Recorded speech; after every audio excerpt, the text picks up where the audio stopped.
welcome to the Talk Film Society podcast. I am your co-host, Marcelo Pico, editor-in-chief of Talk Film Society, here for the 7th episode, I think, of the Awards Season 2024 series. With my co-host for all these episodes, it's Siobhan Irving. Hello, Siobhan. Hello, Marcelo. Hello. Another day, another podcast. We're back, fresh from the almost 3-hour long episode where we discussed all the Oscar nominees. Yeah, we've let those sit with us for another week now, and yes, it's just been it's still just as exciting as the moment we saw them for the first time. Yeah, and we've only had the nominees to discuss, right? And nothing. I just mean the news of the nominees is the only news that's happened, right? Nothing else has happened, sure. Yes. Right? Yeah. Nothing bad has happened with any of the nominees. No, everything that's cool. what I mean, right? Because we're still just discussing the merits of the work itself. Whether a movie is good or not, the performance is good or yes. not. Nothing outside of that realm is affecting anything. No, I'm kidding. Siobhan is kidding. A lot's happened. Oh, we're funny. We're funny. Look, we got gags here. But for the love of Christ, lighten up. Before I move any further, I always forget to do this at the top of the show, so I'm doing it right now. The Talk Film Society Awards. Okay, it's still happening. Okay, it's honoring the best film of 2024. As voted on by the listeners of this show, the people who follow us on Twitter, on Blue Sky, on Instagram,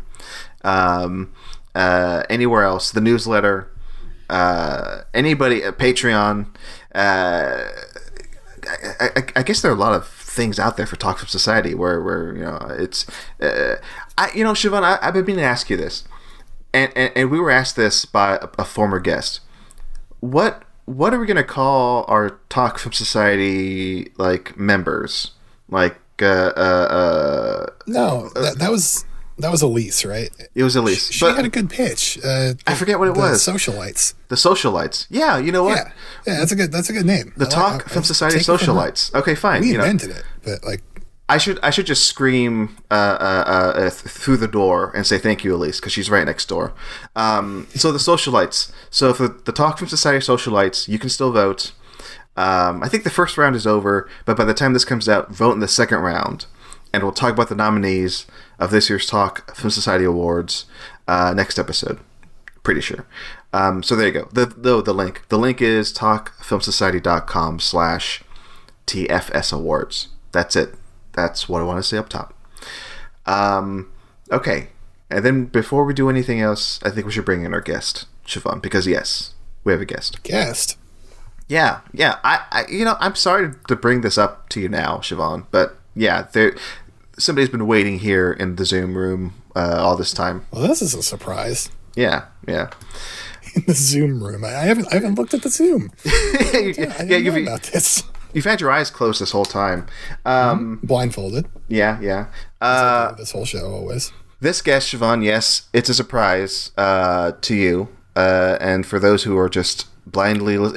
for those who maybe finished an episode of the Talk Film Society, and then this one is the one that's next on the playlist, yes, there's a guest on this show. Our guest this week is Jared McMillan. Hey, Jared. Hello. Also, Hey, I feel like I just blindsided Shiv, and now it's really uncomfortable. Thank you. No. It's more Marcelo's problem than yours. I don't blame you. Okay, well, awesome. Jared, you write for freshfiction.tv, is that right? Yeah. Also, just kind of working on long-form essays and things like that. So the reviews don't really come as much as they used to, mainly with my schedule of parenting and things like that and being domestic. But I try and get back into it whenever I can. Something about you, Jared. You more than nearly anybody in our Discord, I think. Talkfilmsociety.com/Discord, by the way.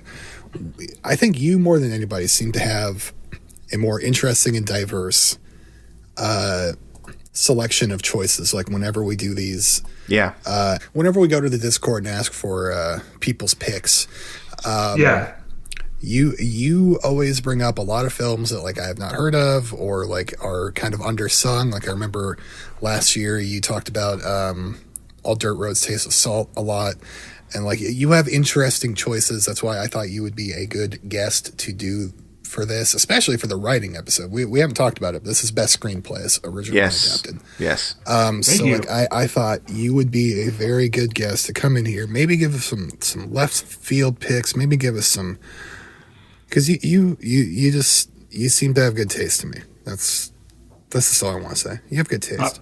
Appreciate it. I never really know until like, somebody tells me whether or not I'm dumb. But for the most part, I try to watch a lot of different things. I think from my perspective, film is an important language to kind of bridge different cultures, different personalities, and have better understanding.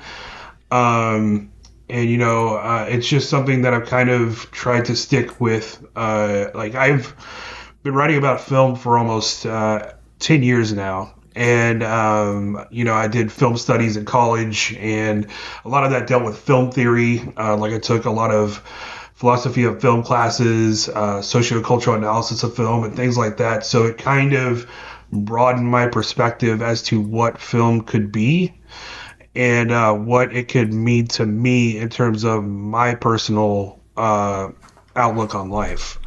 So, it's something to where I'm kind of still working my way through it because, perspectives change, and being a parent, that's kind of changed my viewpoints a little bit when watching movies too.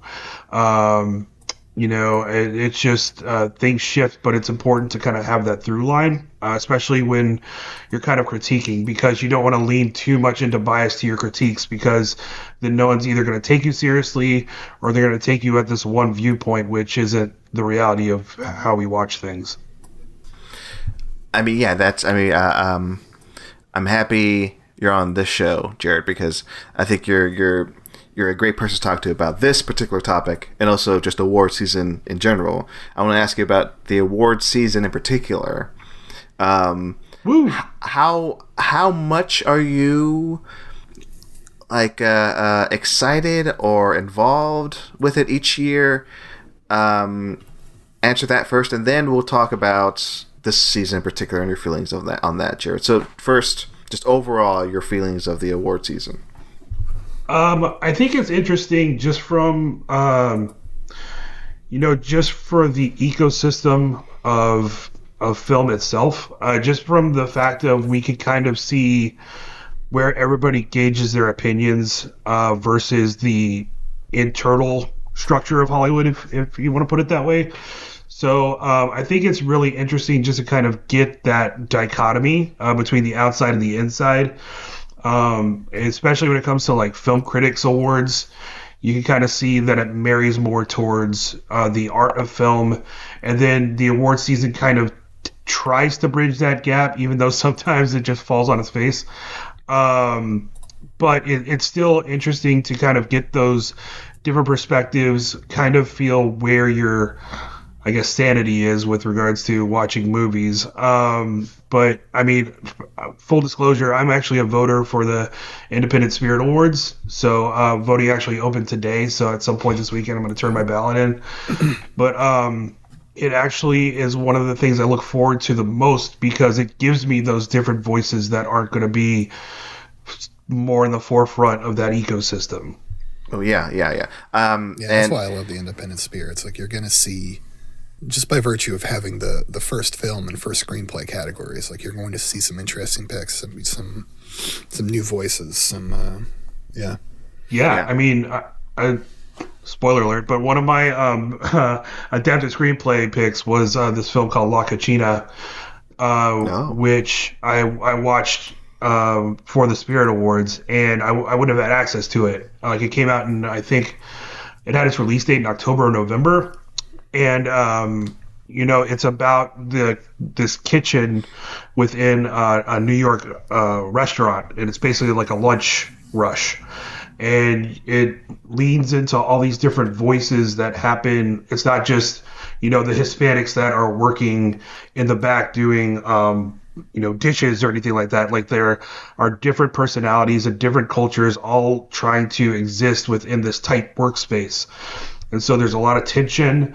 There's a lot of humor, though, and there's a lot of different things that lend into it that wouldn't normally happen in a normally structured film. So it blew me away. Like, I was actually just so surprised by it. And, it's mostly in black and white. There are some aspects of color that kind of dip into it, which lend into a different language specifically for that scene to give it more emphasis. But for the most part, it's just beautifully shot.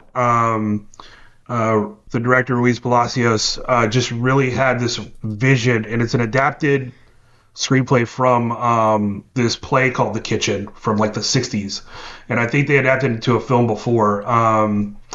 But at the same time, it was something that just kind of caught me off guard and did something with the source material that would give it a new breath and give it a new meaning to today's day and age. Yeah, see, those movies, because I think I've heard of that movie, but I didn't know much about it. That's why I generally like the award seasons, because it shines a light on those types of movies that you wouldn't normally see. Like, if it was just like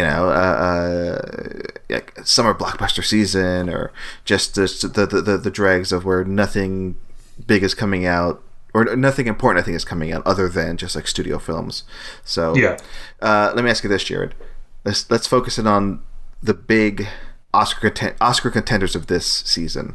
Okay, your thoughts on, I'll just ask, the best picture nominees, the 10 of this year. What are your general thoughts on those? I think it's a good selection for the most part. There are some things that we're going to kind of favorite over others that won't get many awards mentioned. But I know for the most part, a lot of my top movies were in those selections, like Nickel Boys, The Substance, Dune Part 2. So it's got a good mix in there. And a lot of it is just kind of looking at it from a bigger picture as to, okay, yes, it has its selections that probably shouldn't be there in the grand scheme of things, but at the same time, you can kind of see where they were coming from in those selections.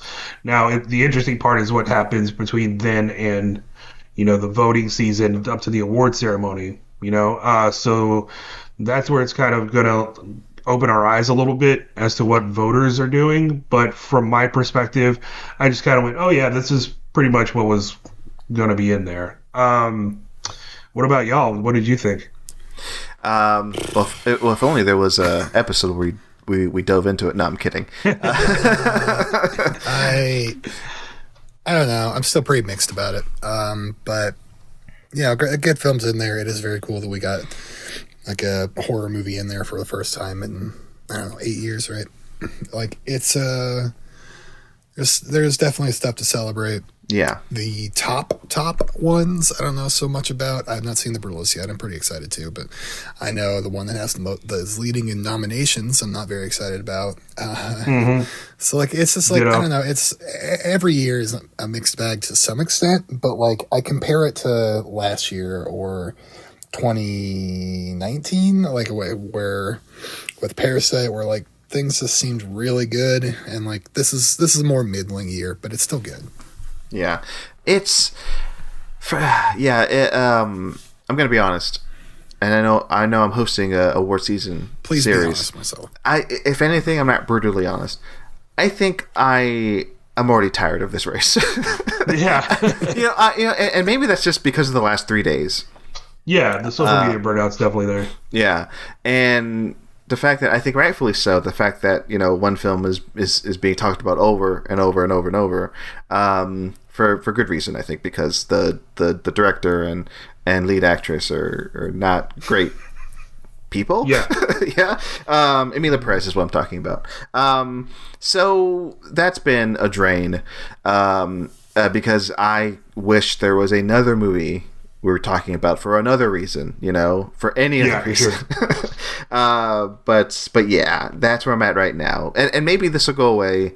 Maybe this kind of, because last week, at the end of the last episode, I was kind of like saying, okay, the Academy will spread the love around, because I think, seeing, Sean Baker maybe win an Oscar for Honora in one of the categories would be amazing. Seeing The Brutalist pick up, some awards would be amazing, because I love those two movies. Mm-hmm. Even Conclave, if that ends up picking up an award, I'd be fine with. So my general thing is, like, a lot of these movies, I think they deserve an award or two. But but by the end, I'm like, okay, but I think it'll be Emilia Perez for Best Picture. I think that might walk away with that. And I was kind of just, a little bummed by that. But, after this last week, who knows? Yeah. The funny thing about Emilia Perez, and we talked about it on the Discord, is that for all of its flaws, there were the two biggest bright spots were what I thought would be nominated. I didn't think it'd get this many nominations, but I thought Zoe Saldana and the song El Mal would definitely get nominated and maybe win. And to be honest, one of my small problems with Emilia Perez versus the bigger problems is that Rita, Zoe Saldana's character, is basically the main character. Yeah. And just because Emilia Perez is the titular character doesn't mean that it's her story. It's Rita's story. You start off with Rita and in the courtroom, and then getting approached by the cartel, and then helping Emilia transition, and then she's the bridge for Emilia, and then the epilogue for Emilia. You know what I mean? So Rita is the main character, and it kind of annoyed me at first when they were like, "This is the supporting actress," and I was like, "No." Not if you actually go by the structure of the movie, and not just being like, oh, this is the titular character, that's the lead. That's not how it works sometimes. Yeah.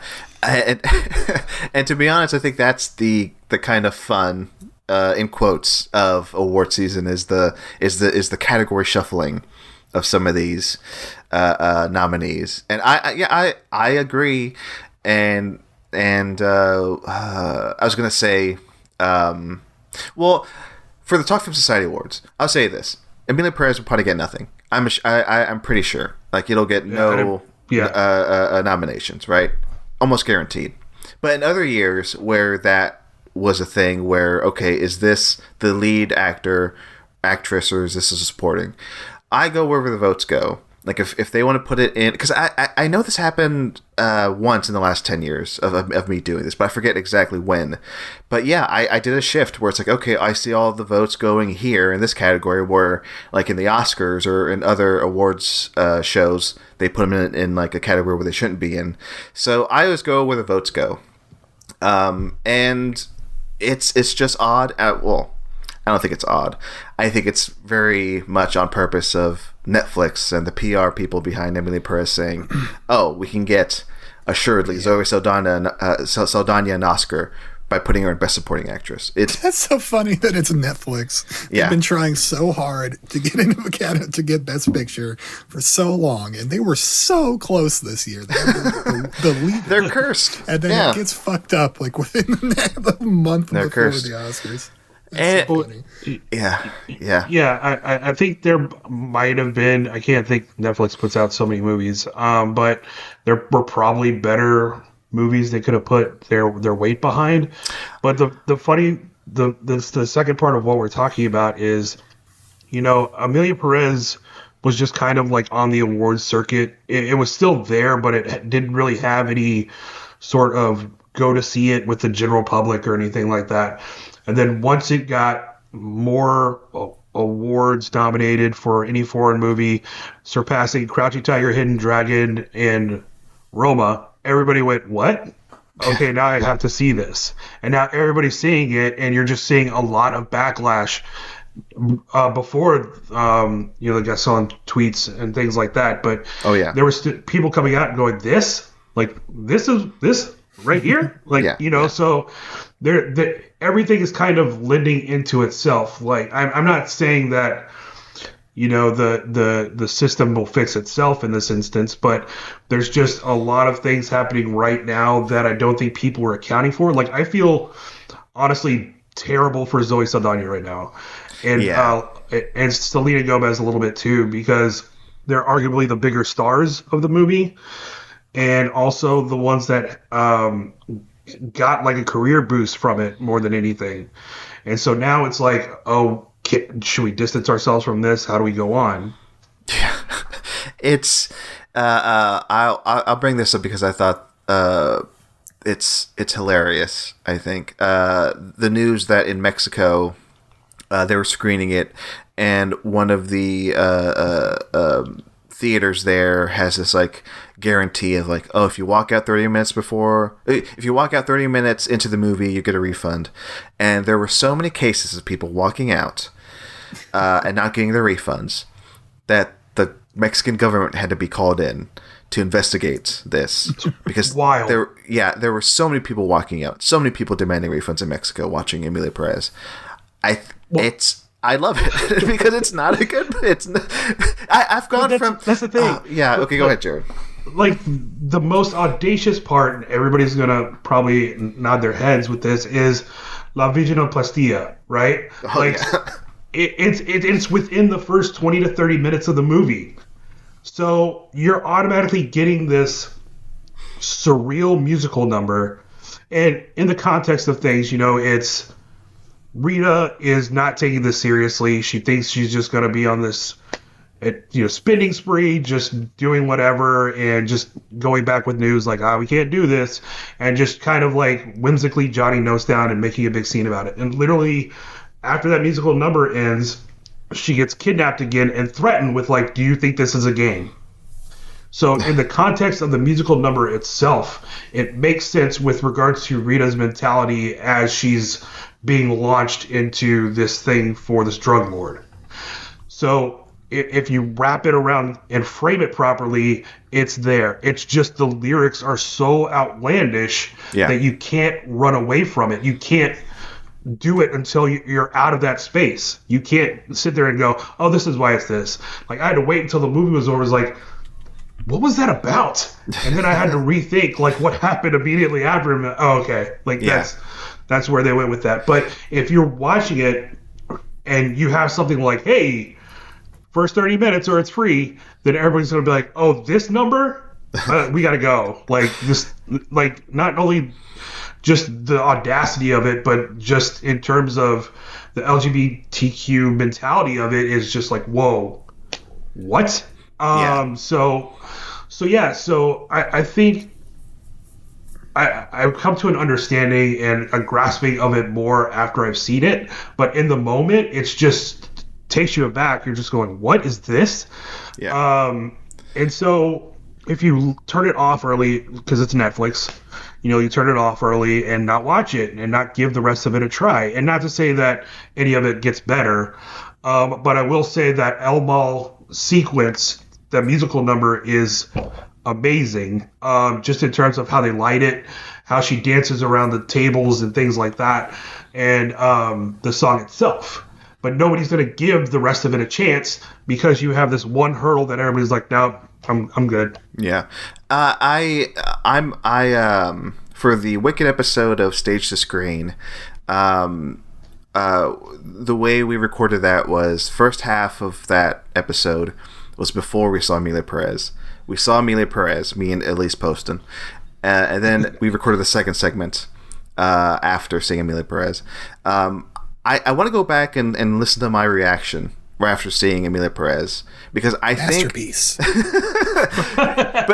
here's the thing, and I don't want to speak for Elise either, but I think if you listen back to that, if you just fast forward to the middle of that show, I think my opinion was like, I mean, yeah, it was all right. But yeah, same thing. The fact that I had to like sit with it, and also read people's reactions, and also just really think about like what exactly is it trying to say, and also comparing it to other films that really handle those topics a lot better. my reaction is now like, no, I can't.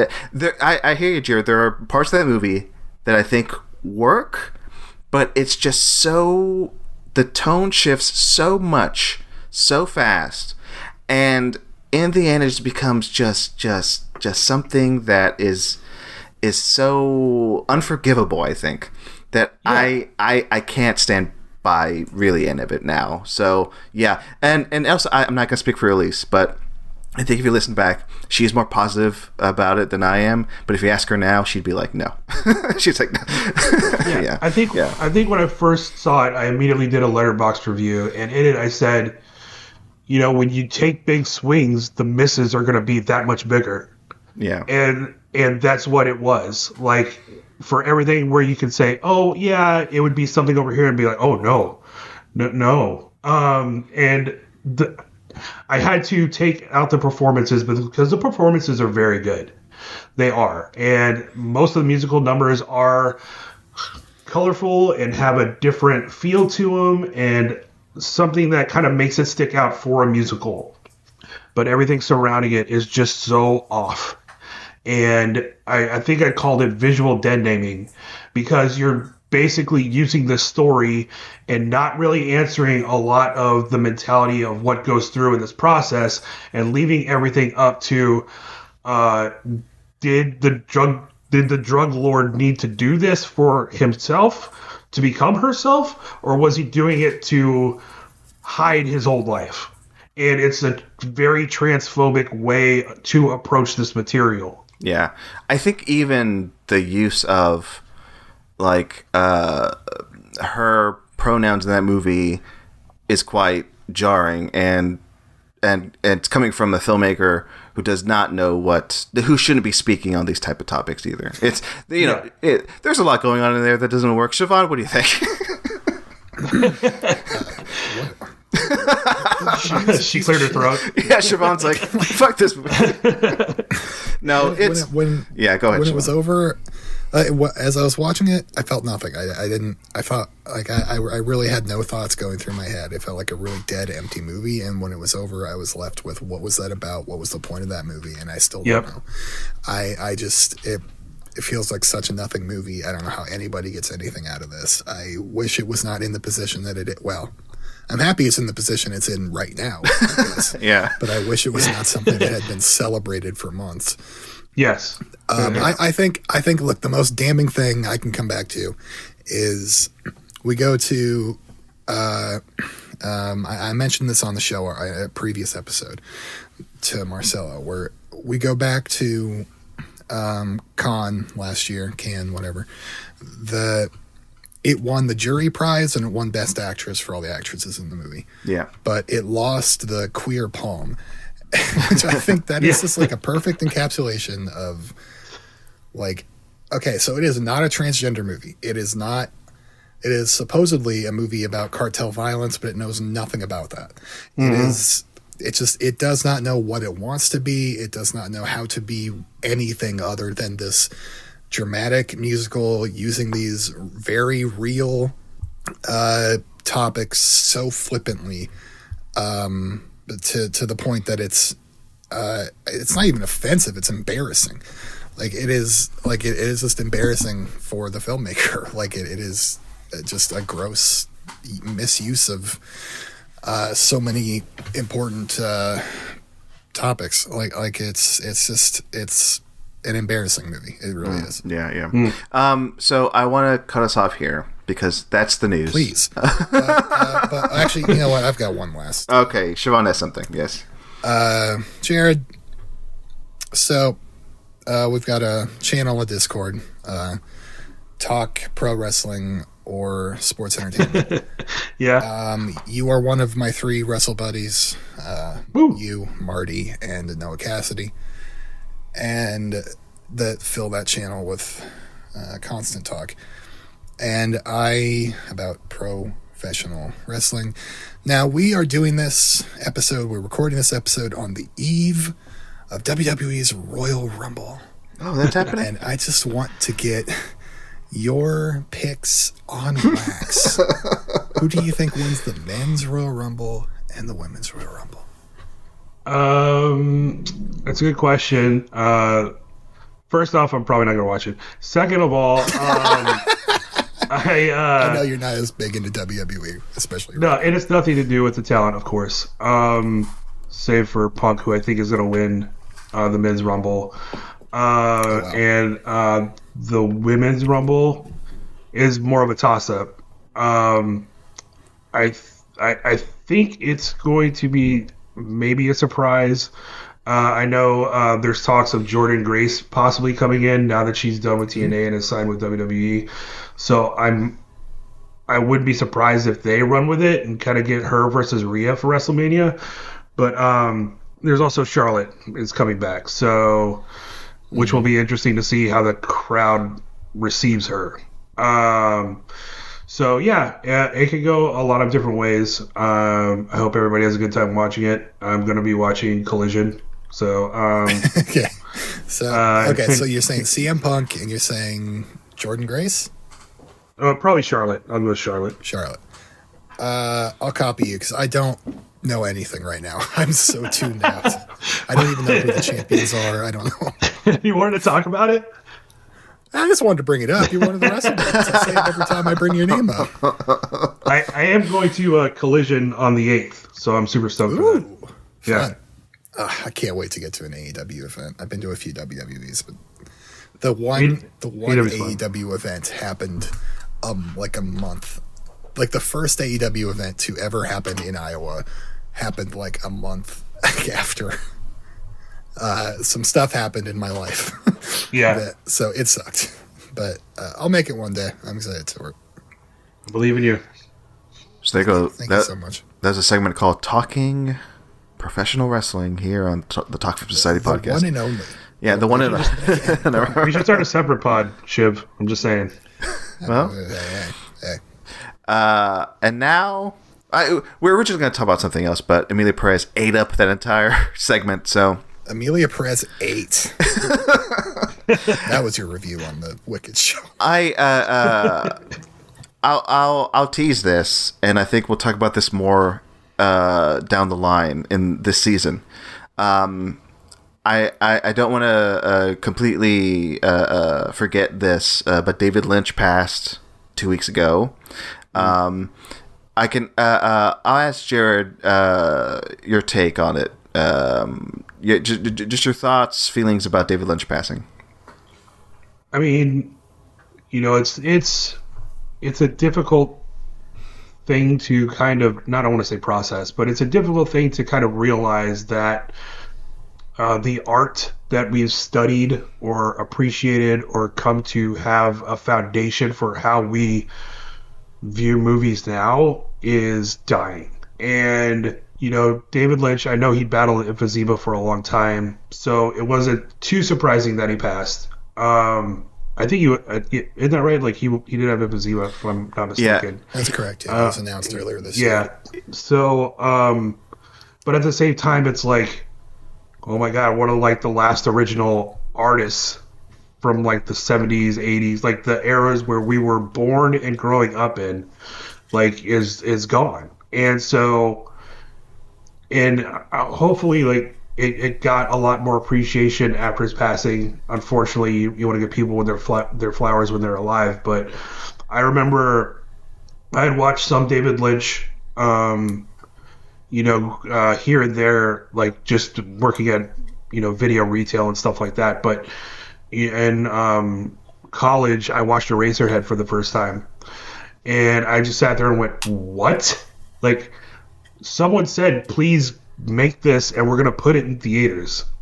Like, I was just shocked by the material involved and how it looked at, paternity itself. I hadn't, had my kids yet or anything like that, but you could tell that this is very much a picture of someone that isn't ready for maturity, right? And so, but to have everything come out in that, like with all these different images, nightmarish images, and also kind of be aloof about it, like it just gave me like this newfound appreciation for Lynch in general, and then it made me want to go back and watch like the Mulholland Drive and the Blue Velvet and things like that I'd seen before. And I still think my favorite movie of his is The Elephant Man, just because it has that sort of Lynch surrealism, but in a more grounded perspective, and it really took its subject matter to heart. It made sure to make John Merrick have this appearance without being a freak, for the audience. It wasn't like it was something that was humane to it, and it just. I watched it again the other day after he passed, and it still, makes me tear up a little bit towards the end. And it just goes to show like Lynch had this unique way of tapping into humanity while also still having his own voice. Yeah. I need to rewatch The Elephant Man, and I just did. And you know what? I'll save a lot of my thoughts for later because, Siobhan, I didn't bring this up to you, but I want to do something for the Talk Film Society Awards to honor David Lynch. So I think throughout this season we'll talk David Lynch. I think on every episode, we'll bring it up. I think. Right. But yeah, Siobhan, if you have thoughts now, you can share them. But keep in mind, I think we'll talk Lynch, further down the line too. We'll get to it. Yeah. But yeah, I just want to quickly say, if my opinion sounded dumb, you can edit it out. No, come on, Jared. No. Thanks. But I want to quickly say that, it took me aback, and it was a weird day for me when I heard he passed, and the fact that I rewatched a lot of his work last year, I think was just, I hate to say perfect timing because I reappreciated his work recently, and it's hit me, I think, even harder, his passing now. But again, we'll talk about more. We'll talk more about David Lynch down the line on this show, assuredly. Okay, officially, that's the news. The news is done. The news is done. So we move on. No more news, please, God. Please, God, get out of here, Amelia Perez. All right. Now for the segment called "What Is It That We've Been Watching?" Right, Siobhan? What is it that we have been watching? Yes. Yeah. And this is where we talk about what is it that we've been watching. And now the trouble is, every time you have a guest, or even if it's just us, Siobhan, we have to ask ourselves, who goes first? I believe I have to go last. Okay. Just because you know why, Marcelo. Yes. So let me go first, and then Jared, and then Siobhan. Perfect. Okay. I have one to talk about. So I, much like last year, I this year have access to some Sundance screeners. Wow. Okay, and Marcelo, last year, Marcelo, you had some Sundance screeners that you talked about on this show, and what was one of them? Do you want to say the name of it? It was called A Real Pain. It was called A Real Pain, and on this show, a whole ass year fucking ago, Marcelo called Kieran Culkin winning an Oscar for his work in that movie that he watched out of Sundance. A year ago. And look at where we are now. Yeah. So, Marcelo, I'm so excited to hear what you saw at Sundance. What is our next Oscar winner? Well, okay, so this is breaking news, actually. This kind of blends into the news, so it's like a crossover. What is it that we've been watching and the news, because the Sundance Film Festival Awards winners have just been released. Okay, a directing award goes to a movie called Ricky. Let's see, Ricky's gonna win director next year. The director, by the way, Rashad Frett. Let's see. Best Ensemble, Plain Clothes, that movie. Yeah, we'll win Best Ensemble. Special Jury Award for Acting goes to Dylan O'Brien for Twinless. Let's see. Screenplay Award goes to Sorry Baby. And the rest. But the U.S. Grand Jury Prize winner goes to the movie I saw last night, Atropa. Atropa, written and directed by Haley Gates, stars, let me pull it up, Aaliyah Shawkat, Callum Turner, Chloe Sevigny, Tim Heidecker, Jane Levy, and it is about, here's the synopsis: when an inspiring actress in a military role-playing facility falls in love with a soldier cast as an insurgent, their unsimulated emotions threaten to derail the performance. This movie is set in 2006. It takes place in California, where they have recreated a fake country called Atropa, which is basically Iraq, where these U.S. Soldiers practice invading. And Aaliyah Shawkat plays one of the actresses playing, in quotes, a terrorist. And she's just an actress doing a job. I liked it. Didn't love it. It does feel, because I've been to South by Southwest, I've been to Fantastic Fest.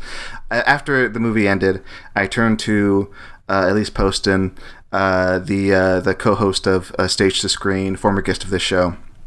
I turned to her and I said, "Yeah, this feels like it's yet another like film festival movie with like a solid cast that really tries to go for something but doesn't, and then ultimately is forgettable.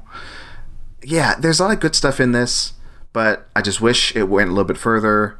Aaliyah Shawkat is great. I wish there was more like Tim Heidecker and Chloe Sevigny. They have really really small bit roles, and there's a surprise cameo in this that if you Google it, I think you'll find out who it is. I'm not gonna say who it is, but I wish that was played better. There's a lot of it that works, but a lot of it that I'm like, come on, just give me a little bit more. Like, just flesh this out a bit more. But hey, it won the grand jury prize, so congrats to that. But yeah, Atropa, good. Not great. I don't see it winning an Oscar next year. So sorry, Atropa. Okay. Yeah, so that was my... But you got more movies to come. I do. I have like 3 more days of screeners to go through, and we'll see what I see, and we'll see if I watch a future Oscar winner there. So yeah, that is it that I've been watching. Yeah, I was kind of mad that I missed like the window to sign up for online screenings. I've just been busy with everything else, and then Sundance was like, "We're here," and I said, "Damn it." Yeah. So yeah, definitely keep me posted on what you watch. Yes, and I think I've been calling it Atropa. It's Atropia. I want to get that pronunciation right, but it's a fake word. It's a fake country. Atropia. Anyway, Jared. But it's a feeling. Yeah, it's a feeling. Jared, what about you? What is a movie or movies that you've been watching recently? Oh man, so I watched Nickel Boys for the second time this week. Nice. It's just amazing. Like, it's one of those movies where it has so much nuance and substance to it that you have to watch it more than once. I think you do it a disservice to only watch it once and be like, "Oh, that was really good," and then just kind of move on. Like, there's just so much to it that you kind of pick up with additional watches. I also watched the Pharrell documentary Piece by Piece, which I thought is very good. It's very fun. I was wondering.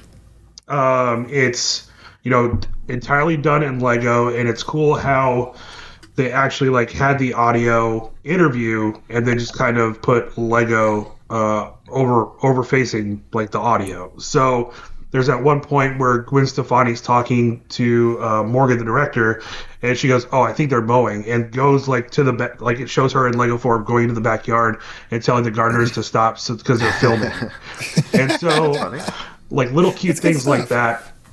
But there's also he did original songs for the soundtrack, and the main title track, Piece by Piece, rips. Like, it's a total banger, and I'm just like, how did y'all not nominate this? Like, not only is Pharrell just a big name in general, but it's a really good song. So I don't know what it's coming out on streaming other than VOD. I rented it, but it's something that I've been wanting to watch just because it looked like a really fun and interesting way to present a documentary. Is the animation as clean as those Lego movies? Yeah, it's Lego. Like, Lego's name is on it. That high quality? Yeah, like, it's got, like, when it does the opening credits, it has Universal in a Lego aspect. But it's also, like, the Lego symbol comes up as a production credit. So it does, like, the stop motion and everything like that. But there's just a lot of different different things they do to basically have Pharrell present himself as unique as he actually is, rather than just this superstar we think of in the music space. But another one I watched with my wife, I watched Back in Action, which was basically like, what if we took Spy Kids but took out the imagination? And it was cute. It was cute for what it was, but I'm not going to watch it again. So later tonight, what else have we watched? I finished Agatha All Along finally, and I've been also watching High Potential. It's a really cute show on ABC with Caitlin Olsen from It's Always Sunny as the lead character. Oh. She's basically like got a high IQ, so the police need her as a consultant, and it's got some cute like cutaways and things like that. It kind of took me back. So my wife and I have been binging through that, and I think that's. Oh, and I watched Hard Truths. Oh, yeah. What'd you think of that? If there was a bigger robbery than Marianne Jean-Baptiste this year, I don't know what it is. Yeah. Like, she's just brilliant. I mean, the movie itself is very good. It could have been better. I think it would have been better with a black voice behind it, to be honest. But so it delves a lot into the mental health of this main character, of Patsy, and it doesn't really.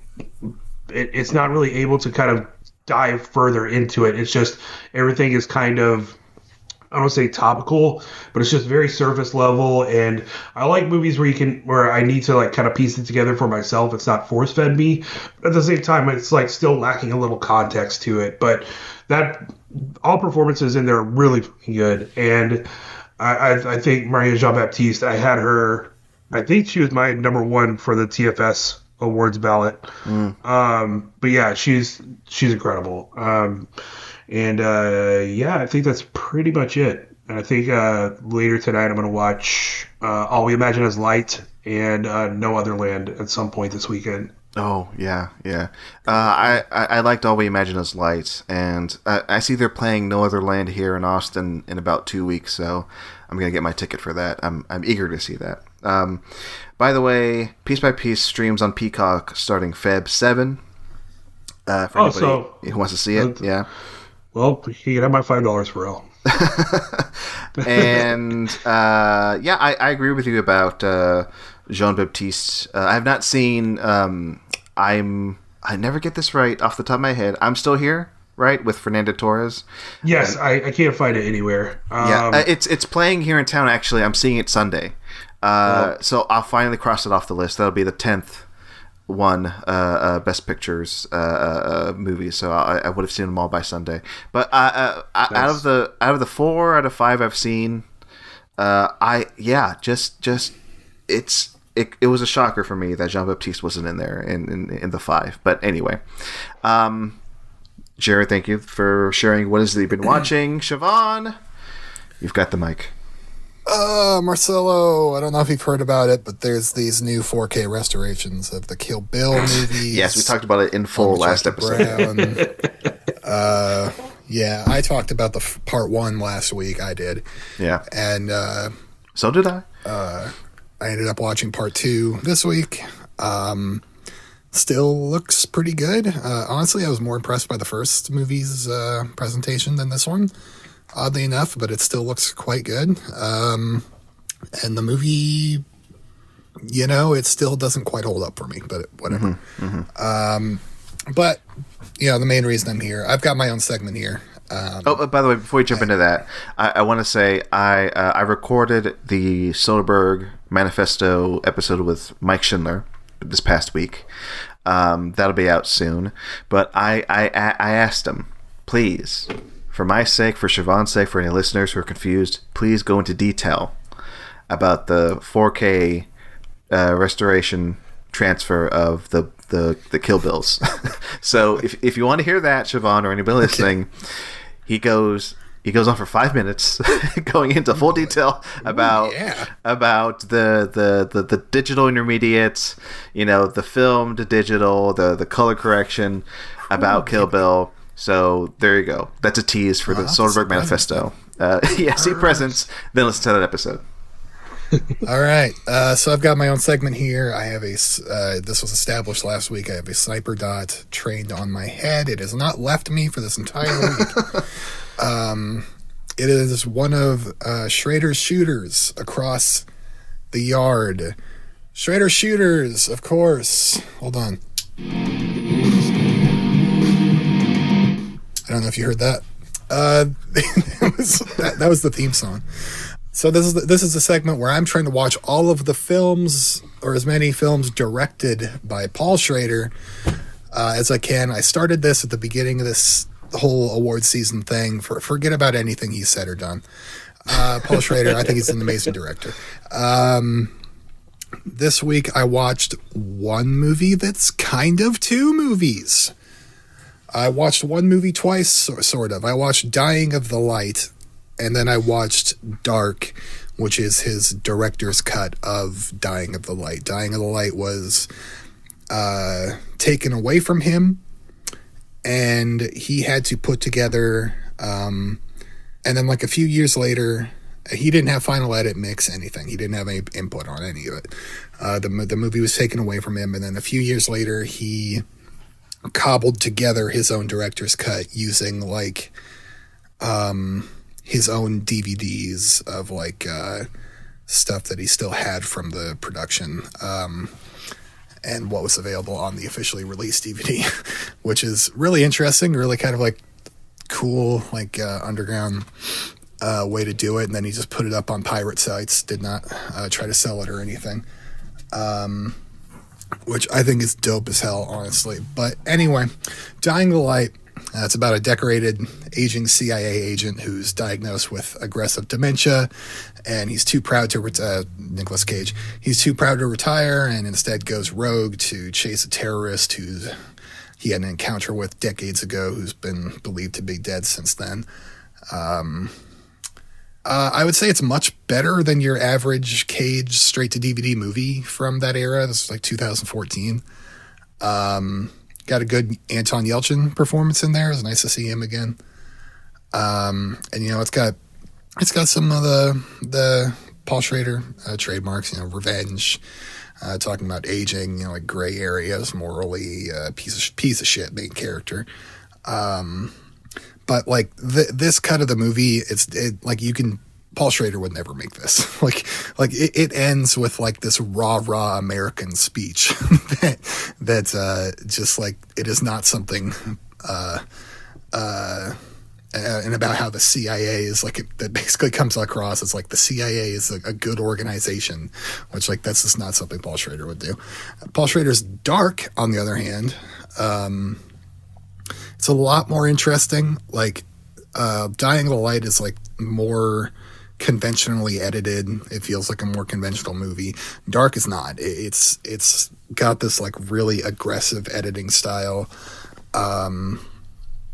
where like the colors get washed out at certain points, and like words become like you can't understand them, garbled, and it's kind of reflecting Cage's like aggressively developing dementia, and he really works with that pretty well. And also like because this is like pretty raw footage that he's working with, it makes this like low res quality to it that kind of helps sell the grunginess of the movie, which is really, I thought was quite cool. Yeah, like whenever Cage's dementia flares up, the footage just becomes extremely distorted, and sometimes it's like really scary. And then the ending, this ending, instead of this like, hell yeah, let's go America, the CIA rocks, it's just like this like super grim and scary, like we have no idea what the fuck happens, and then it just cuts to a grave of Nicolas Cage's character, and it's over. Like it's really scary and effectively very well done. It still feels like a Cage straight to DVD film. It's not Cage's best work. It's not Paul Schrader's best work. But it's a good movie. It's like a cool it's kind of a cool study to have these two entirely different versions of the same movie. How you can take essentially the exact same footage and turn it into movies that have totally different like theses, and come away with totally different ideas. That's Dying the Light plus Dark. Now, that was Schrader's Shooters. The film's directed by Paul Schrader's. I have a second segment, of course, and we're going to feed Schrader's Shooters and Dying the Light and Dark into the Schrader Shredder. Which the Schrader Shredder is the films written by Paul Schrader for other directors. And I thought that was appropriate for this episode where we're talking about screenplays. Mm-hmm. Now, I have not watched a Schrader Shredder, but Jared, you are going to tell me which Schrader Shredder movie to watch next. I've got a list here. Okay, thank you. Yes, and I don't care. I do not care what you base this off of, your choice. If you don't know anything about these movies, it's fine.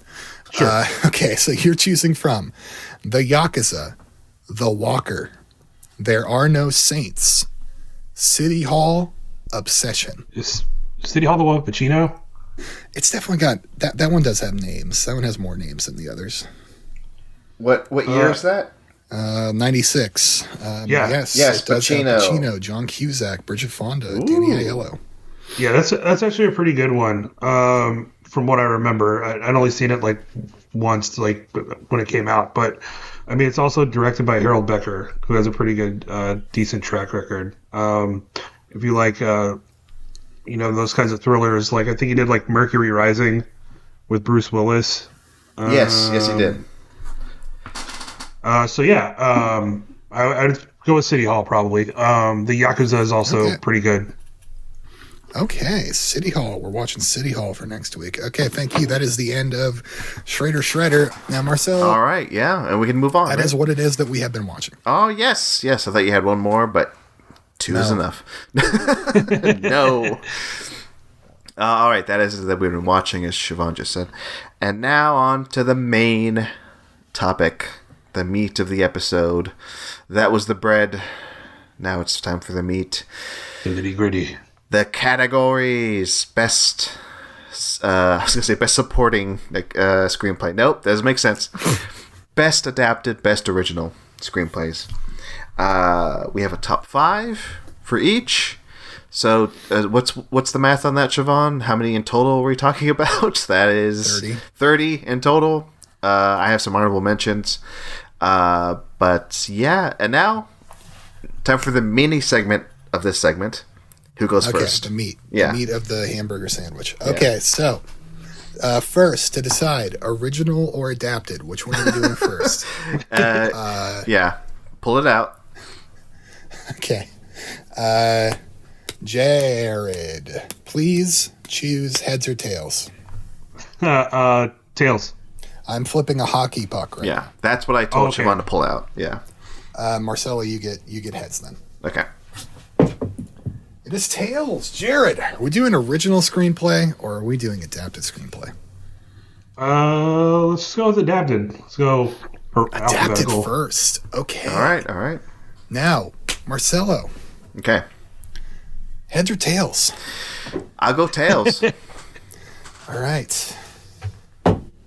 It is heads. That is me. I would like to go first. Marcelo, you end us off. So it'll go me, Jared, Marcelo for adapted. Okay. Yeah, let's do that. Siobhan, take it away. Adapted screenplay, best. Fuck me. I made this like 2 weeks ago and didn't look at it since. You can do it. I'll pull it for you. Okay, usually adapted is the easy one to make. This year I found that to not be the case. Original was hard for me this year. Number 5. So I was stretching, okay? Just fucking leave me alone. Number 5. Deadpool and Wolverine. By Ryan Reynolds, Rhett Reese, Paul Wernick, Zeb Wells, and Sean Levy, based on characters owned by Marvel Comics. Look, I thought it was funny as hell, and I thought it could be often very touching. I thought it told a very good story, a very good, another old sad man Logan story that felt pretty fresh and new to me, or still novel at least, like it's still well done.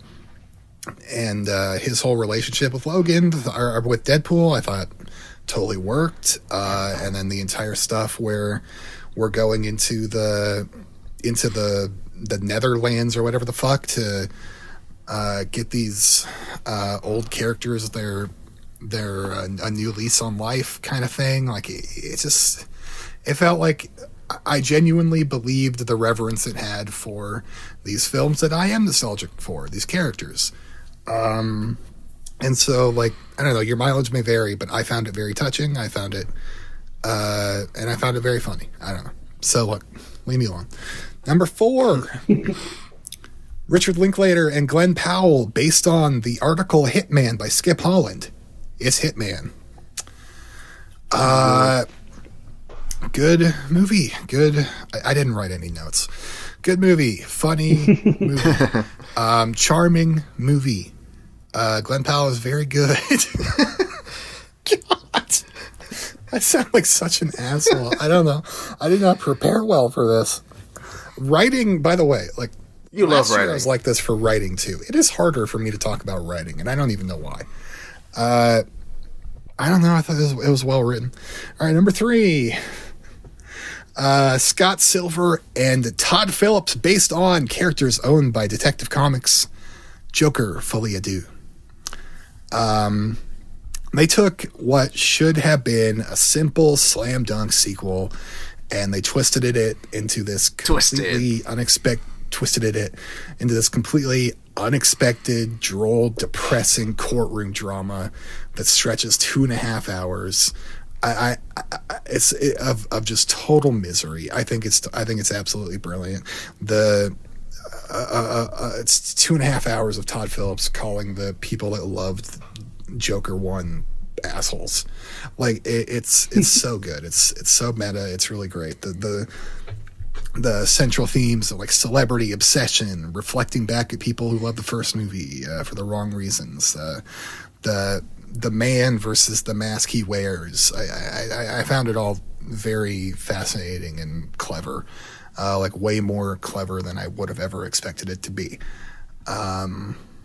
The relationship between Lee and Arthur or Joker really, is like just so fucked up and complex and like just fantastically done, I think.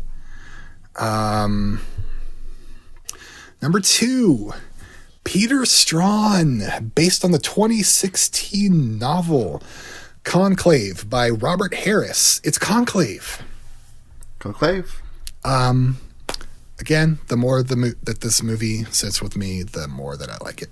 Mm-hmm. And the script is a big reason why. Like everything just flows so nicely. All the dialogue it's either tense or it's funny. It's at least interesting. I think its sensibilities are admirable. Like it tries to say some meaningful, interesting things, and I think it, 99% of the way gets there. And it's often very clever and hopeful and still kind of realist. There's some good laughs, really tense moments. It's just great dialogue. It's just really great, well-written dialogue. And my number 1 for adapted screenplay, Vera Drew and Brie LaRose, based on characters owned by Detective Comics, The People's Joker. Nice. This movie and Vera and Brie's writing has inspired me for years. Funny, insightful, corny, heartwarming, smart, very, very stupid. It's just so good. It's everything. They really cover all the bases. Gives voices to a lot of diverse voices through the lens of these characters that we all know, and in a really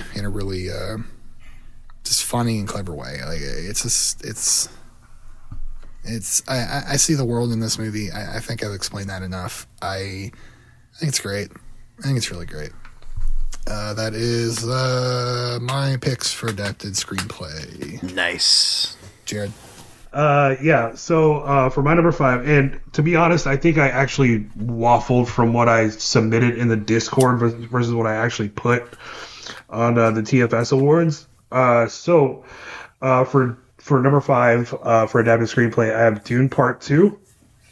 Based on the book by Frank Herbert, and screenplay by Villeneuve and Spates. I think with regards to Dune itself, Part 1 and Part 2 are the same movie.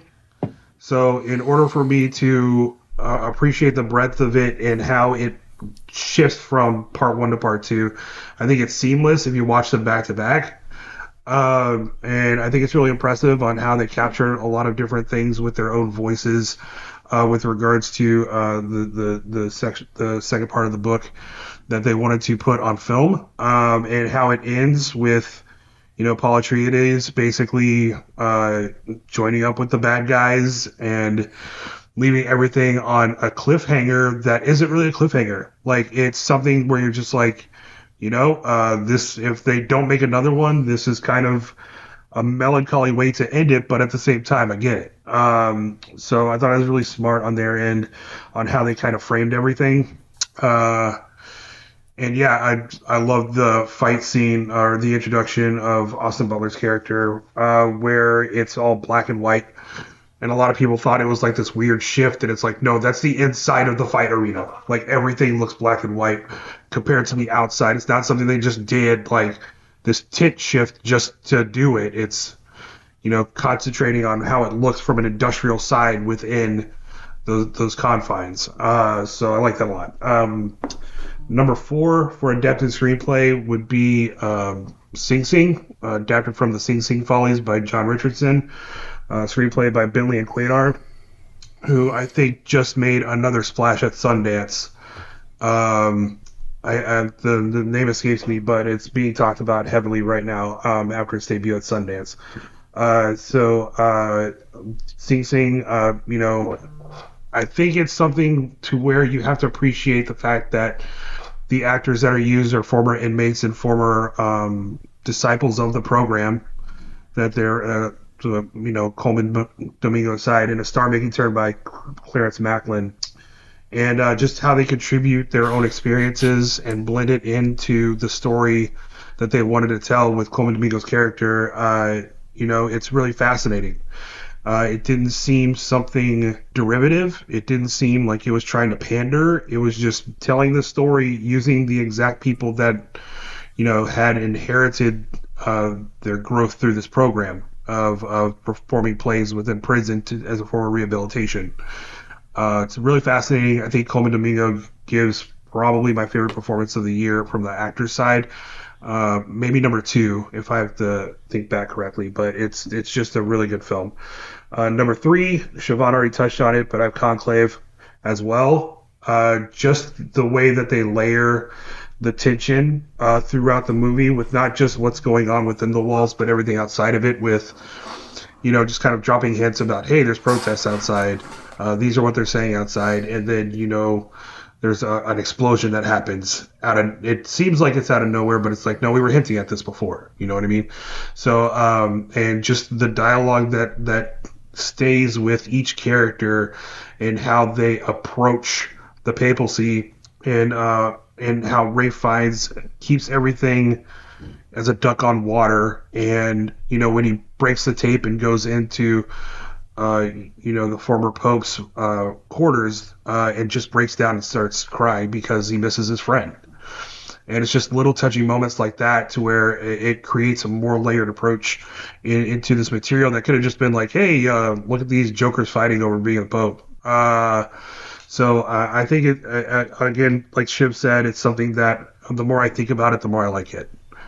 For number 2, I have La Cochina, written and directed by Alonso Ruiz Palacio, based on the play by Arnold Wesker. And as I touched on it before, I don't want to get too much into it since I've already talked about it, but you just have all of these personalities, and it starts off with someone coming in from Mexico to look for a job, and she's looking for a particular cook that works there. And then it starts off with her eyes and how she is looking to. She's worked in kitchens before in Mexico. Now she's trying to make it big here, or not make it big, but just kind of like make it in the the restaurant scene in New York. And then it kind of shifts and goes to Pedro, who was basically like her handing off the baton to Pedro to basically take the rest of the story along and to how it really is in this kitchen. And Rooney Mara is also in it as the head, one of the waitresses named Julia, who's a love interest of Pedro. And it also leans into the different diversities, not only in the kitchen, but how it is in the ecosystem of a restaurant with regards to who's in management, who's running things, who sees who as what, and just grasping against hope that you're going to reach the next rung on the ladder only to realize it's greased. So I can't recommend this movie enough. Everybody, once you can find it, once it drops on streaming, rent it, please watch it. It's amazing. And number one is Nickel Boys, from the book by Colson Whitehead, written by Ramel Ross as well as Jocelyn Barnes. And I talked about it before. It's just so many things and how they not only layered the first person points of view of, Turner and Elwood, but also the fact that they had to think about how to block certain camera angles to make it look like a first person's perspective, how to blend in the dialogues, how to integrate the different cutaway scenes that are involved with regards to showing the juxtaposition of the viewpoints of of Elwood and Turner. And, Elwood has these lofty thoughts about how he's going to get out of Nickel, and Turner is more grounded in what he thinks of things.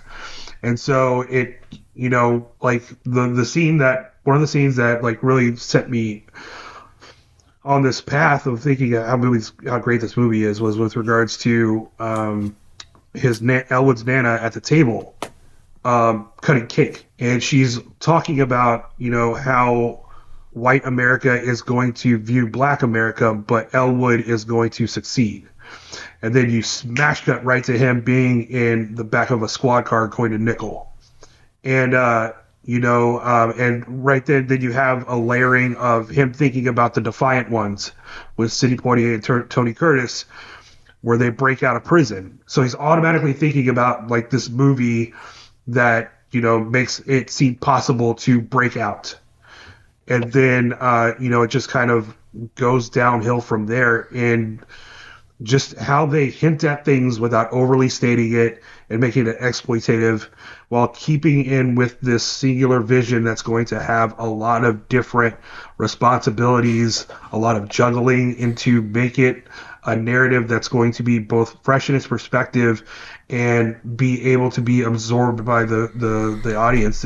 It's just remarkable. It's a remarkable movie. Fantastic. Oh, amazing. My turn now? Yes. By the way, fantastic picks, Siobhan and Jared. I will be repeating a lot of these from both of y'all's list, except for one. So, that's the tease. Ooh. Real quick, I'll mention Dune Part 2 was my number 6. Didn't make it in. Sorry, Dune Part 2. Number 5... Siobhan's number 1, The People's Joker.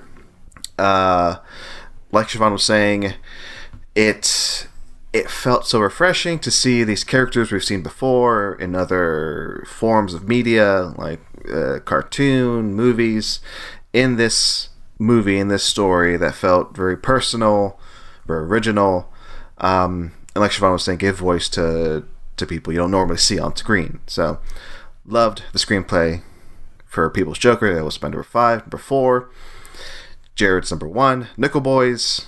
Just echoing what Jared just said. I have not read the book. I do want to read the book.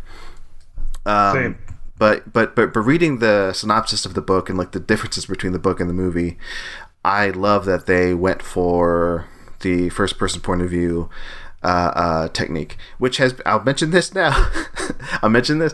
It's been joked in this show for now many episodes how Nickel Boys stole the point of view technique from Hardcore Henry. Sure. But the fact and actually I get into it with Mike Schindler on the Presence episode of Soderbergh Manifesto, because we both have different takes on the point of view aspect of Nickel Boys, because Presence also uses the point of view aspect. But the way it uses the way it's used here, where you could have just made a very simple adaptation of the book. I feel like they went for it. It feels like it brought me into a character in a way I don't normally get brought into. Feeling how a character feels. So yeah, amazing. Number 4. Number 3, Hitman, based on the article. Richard Linklater, Glenn Powell. Now, I was gonna bring this up earlier when we were talking about Emilia Perez and there could have been other Netflix movies that Netflix could have pushed, instead of putting it all on Emilia Perez. I think this is one of them. They could have pushed this for adapted screenplay. They could have pushed Glenn Powell. I do sincerely think this is like a solid script that really showcases how just amazing Glenn Powell is as a performer. So yeah, and the fact that he co-wrote it himself too with Linklater, it's pretty damn cool. So that's number 3. Number 2, Sing Sing. Just to echo what's been said already, I love this film. Hearing the backstory of how they brought it all together. I saw it at South by when it premiered there, and also the director, who is an Austin local. He had a Q&A here too, during the summer, and I think it played once again here in Austin a few weeks ago. So that's the Austin connection to Sing Sing. But every time I've seen him talk about it, I just feel like he got it. He understood what he needed to do, adapting the article and the real life stories of these inmates from Sing Sing, into this movie. So amazing. My number 1 has not been mentioned. It's my favorite adapted screenplay of the year. It's The Beast. Screenplay by the director Bertrand Bonello, based on the book The Beast in the Jungle from 1903. I have not read this book, and also I was kind of surprised to realize this is an adapted screenplay. But yeah, I will talk about this movie more down the line when we talk about best actresses and best films. Spoiler alert! But this is one of my favorites of the year. It's I watched it seemingly I think earlier last year, but has since stayed in my mind, and I think is now it's growing more and more important to me, because it talks about a future society where AI is taken over, and how generationally we're still fighting the same fights when it comes to technology and what is sacrificed by society moving forward with that technology. But yeah, phenomenal screenplay, goes to places I did not expect. Feels like an original screenplay, but apparently it was adapted. So that was my number 1, The Beast. There you go. Siobhan, what's happening now? Yes, sir. Are we gonna rewind? Are we gonna do the snake thing where we just do the flip? Marcelo. We flip it up. So now I'm up for original. Here we go. It's original. Original. I'm gonna get original. Here we go. I quickly run through some of my honorable mentions, because I think the original screenplay category this year was solid. So Kinds of Kindness I loved, Hundreds of Beavers I loved, Cuckoo I loved, Love Lies Bleeding, Late Night with the Devil. Those are all honorable mentions for original. My top 5. Number 5, The Brutalist by Brady Corbet and Mana Fastov. Again, another movie I'll talk about more and more this season. I've heard people complain, the second half of this movie kind of falls off. I think even on this show, was it last week that Oliver Stone, like we read his take that basically said that same thing. That's exactly what he said, is that the second half ruins it. Yeah, I don't agree.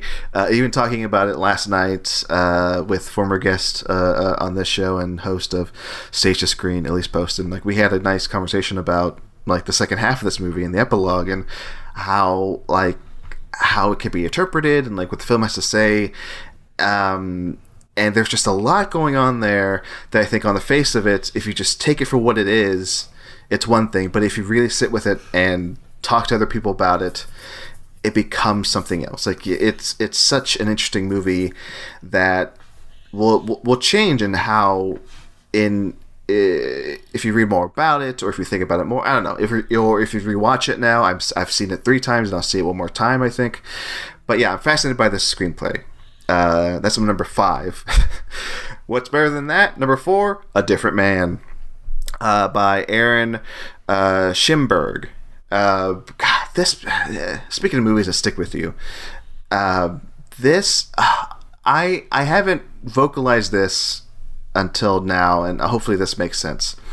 Like this to me feels like a good version of a Woody Allen movie. Like now, like if Woody Allen was still making movies and he wasn't the terrible person that he is in real life, he'd make something like this. But I don't think he could make something like this.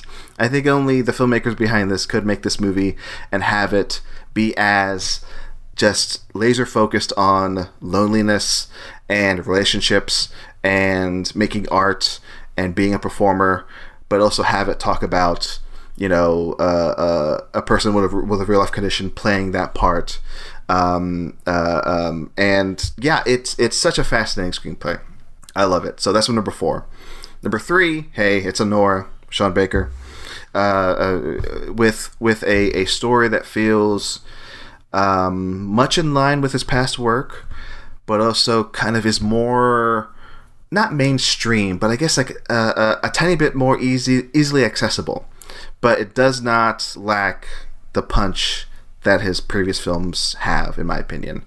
And that ending, speaking of endings that warrants conversation and deserves like more than just a first look, that ending, powerful, incredible.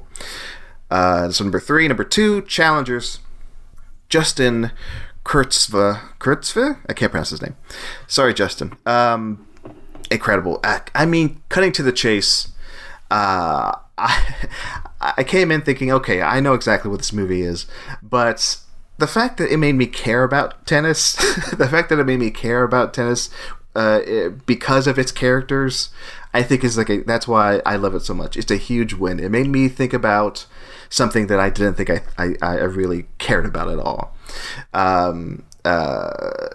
And by the end, I was on the edge of my seat.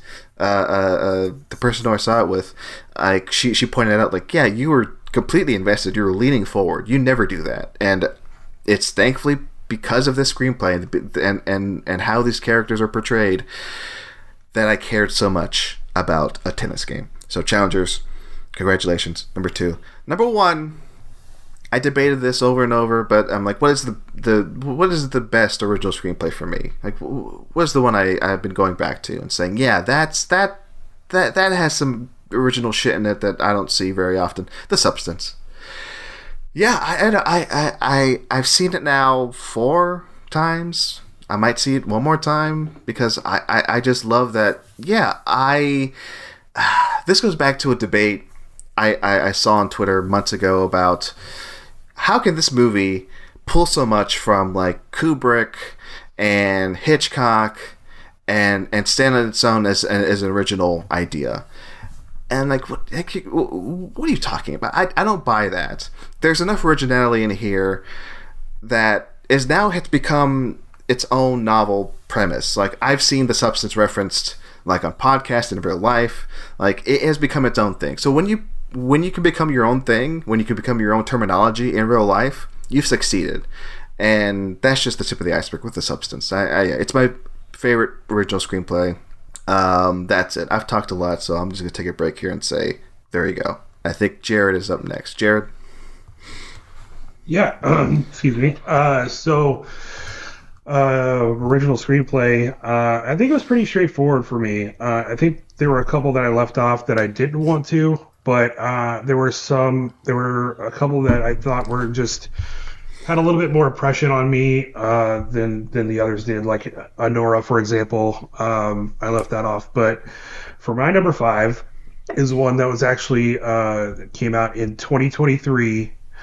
Or started to come out in 2023, got canceled and pushed to 2024, and that's Pravamista, written by Julio Torres. The way that movie focuses on not only the dreaming aspect of immigrating to the United States, but also how it has like a quirkiness to it, but isn't so silly that you don't take it seriously. The way Torres kind of flows in and out of the main character's imagination in order to better give people examples of what it feels like in these scenarios, especially with, in the immigration office, someone just disappears because they couldn't get their visa. Like, literally just disappears off screen. Mm-hmm. And then, meeting the Tilda Swinton character, who is a representation of an elitist looking for someone to do their bidding, and leaning on, the immigrant to help do her work. And then how their relationship builds over time. And it's just really fascinating. It's on Max if you haven't seen it. But it's really something interesting. It's a different voice. And I love when people try and find their own uniqueness in their approach to things. And he's Julio also did Los Fantasmas on Max as well, and I'm a big fan of Julio Torres' work, and I hope he does a lot more things to come. Number 4 is Crossing by Levan Akin. Mm-hmm. This is now streaming on Mubi. It's actually a Mubi exclusive, and it's about this retired teacher who wants to find her long lost niece, who is living in Istanbul, and she's basically trying to make amends for casting her out for being trans, and basically right the wrongs that her and her mother committed by shunning her for trying to have this existence. And this young kid promises to shepherd her through Istanbul. He's not like a young kid. He's more like in his early 20s. But so basically they're going through Istanbul trying to look for her long-lost niece, and also come across not only a trans activist lawyer, but also a trans, her name's Evram. And so you're having these different personalities cross and trying to have a normalcy about transness itself, rather than just having it as front and center, like in Amelia Perez, where it's just like you're going to be nitpicking at it. This is more like, hey, this exists. Now let's talk about the recovery and the healing from its existence, in a way. And it's just a really fascinating movie, beautiful in terms of how it goes through the streets of Istanbul, and co-mingling with its characters and the trans community, which actually have their own neighborhood in the movie within Istanbul. So I highly recommend it. It was one of my favorite movies of the year. Just really fascinating and really beautiful in terms of what it does for its main character. All right, so for number 3, I have Ghostlight by Kelly O'Sullivan. If you haven't seen it, it's on AMC Plus, I believe. But it's about this family that's overcoming a tragedy of their son's suicide.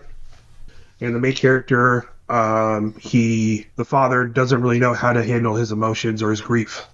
And everybody is kind of fighting with each other because they don't know how to handle their grief. And their daughter is basically trying to shove it in their faces to make it seem like they need to deal with it.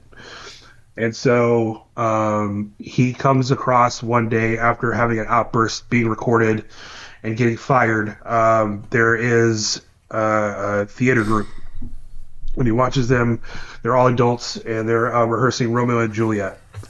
And so the head of the theater group, who's kind of their instructor and mentor, is portrayed by Dolly DeLeon from Triangle of Sadness, and she's helps him try to use the theater as a way for him to cope and grieve his son. And the daughter eventually finds out about it, and she did theater in high school and was really good at it, but stopped once her brother died. So she goes into theater, also for this coping and growing closer with her dad. It's a movie that I cried a lot because it's just so moving, and the father, mother, and daughter are an actual family. They're an entire acting family based out of Steppenwolf in Chicago, I think, and basically move their talents and create this family on screen.